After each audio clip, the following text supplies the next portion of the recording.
an effect in young people, it's going to have the same effect in older people.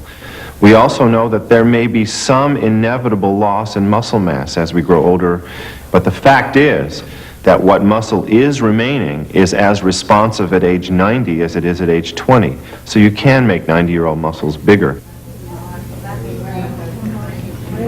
Okay, I think we're ready to hook you up. Did you check your name on your kidney, Maria?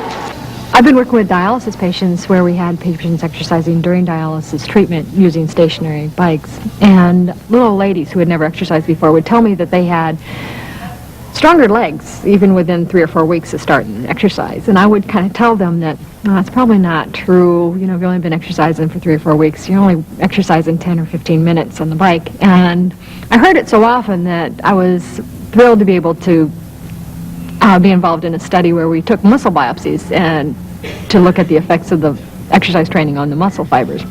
In the patients before their training, we saw awful looking muscles. The fibers were small. Many of them didn't have any capillaries feeding them at all. They were real inconsistent in size, and it really looked like, yeah, this muscle certainly is not efficient and effective in contraction. After exercise training, we did another muscle biopsy in the same muscle and found very uniform size muscle fibers. The capillary to fiber ratio increased from 0.7 capillaries per fiber before they trained to about 1.2 capillaries per fiber after they trained. Those muscle biopsies did indicate that really something is going on. It's very significant in the muscle, and it certainly does account for some of the increased functioning that occurs with exercise training. You're going to do 8 repetitions. 2? Good. All right, how does that feel? A couple of years ago, we went to the Hebrew Rehab Center for the Aged in the Boston area and began strength training in very frail, very old people. The average age was 90 years old, and the range in age was 87 to 97 years old. We had them lift weights 3 days a week at 80% of their maximal lifting capacity. After 8 weeks, we found that we tripled their muscle strength. We increased the size of their muscles by 10%. We could increase their gait speed, increase their speed of standing up out of a chair or walking upstairs. And in fact, what we've done is greatly reduce their risk of falling down, which is really associated with a very high mortality in this population.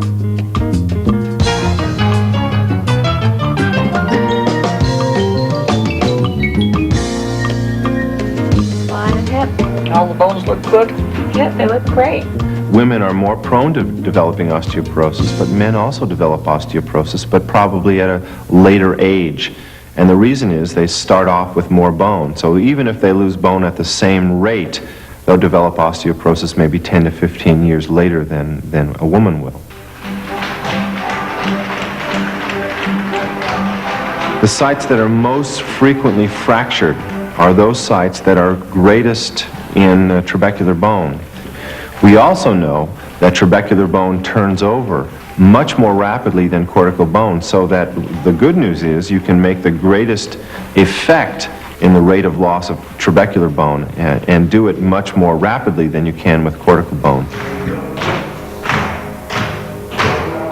Women who do a lot of exercise have stronger bones, have lower body weight, and have higher circulating levels of somatomedin C and growth hormone, which may stimulate their bones to get stronger. We published a paper this past year in the American Journal of Clinical Nutrition that shows that a 1-year-long walking program can essentially halt the age-related loss of bone from the spine, which is the site that is most frequently fractured in postmenopausal women. So that there is some indication that a moderate exercise program, when done on a regular basis, can in fact stop the age-related loss in bone and potentially prevent osteoporosis.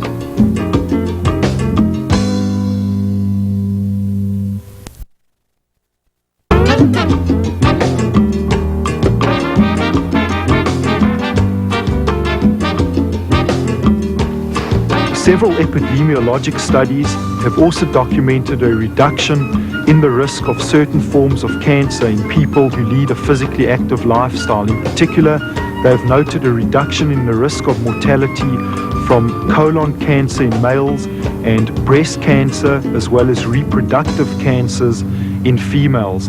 In our own data, we find a striking inverse relation across physical fitness categories for total cancer deaths. There are several hypotheses as to why this should occur. The first relates to a possible beneficial effect of exercise on the immune system. By improving immunosurveillance, regular exercise could be expected to reduce a person's risk for cancer. It's a little more uncertain as to whether low levels of activity are causing these cancers or whether there's some other confounding relation, but the strength of the association in most studies is so striking that it at least deserves further consideration. So I think there's some hope that we can perhaps reduce to some extent certain cancer rates if people will become more physically active. I consider this speculative at this point, certainly not proven, but the evidence is strong and suggestive.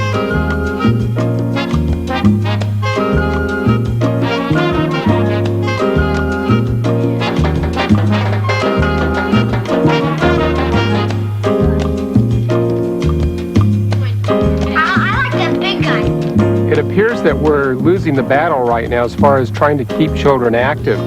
As natural as activity is, I'm afraid we're losing the battle to Nintendo and to television. Everything seems to be seductive to allow kids to stay in the living room, play their games, watch their television. And I think what this has led to is an epidemic of sedentary behavior and of obesity in our children. The people who have talked the most about the sorry condition of American children have never really defined what an acceptable level of physical fitness would be. I don't think children need formal exercise prescription with target heart rates and so many miles running, et cetera, et cetera. Children, at least in my experience and my observation, you give them an opportunity, they'll be active. Unfortunately, we've become too organized in our youth sports movement, and we've left an awful lot of kids out, and that's really a shame. I think we need to go back and allow children to construct their own means of being active. What we have to do is make it more and more attractive for children to do what they always did. I think every pediatrician should be asking the parents, how many hours of TV does the child watch? What are the child's recreational activities? Are they getting adequate physical activity?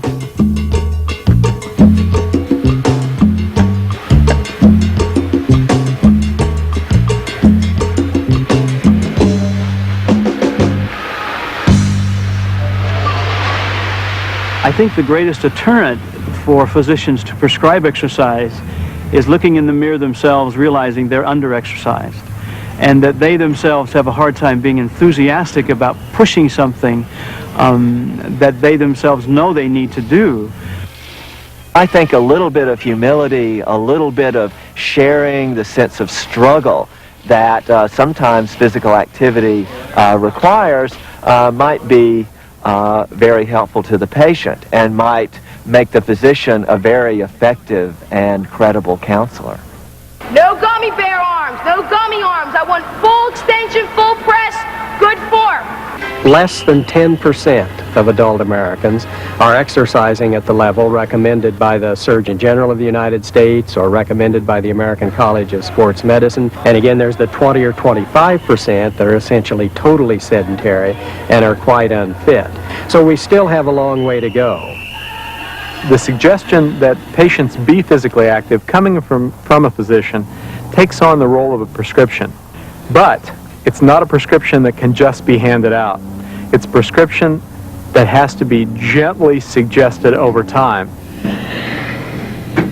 Many people simply need encouragement by their physicians to get up off the couch, move around, and become more active in general.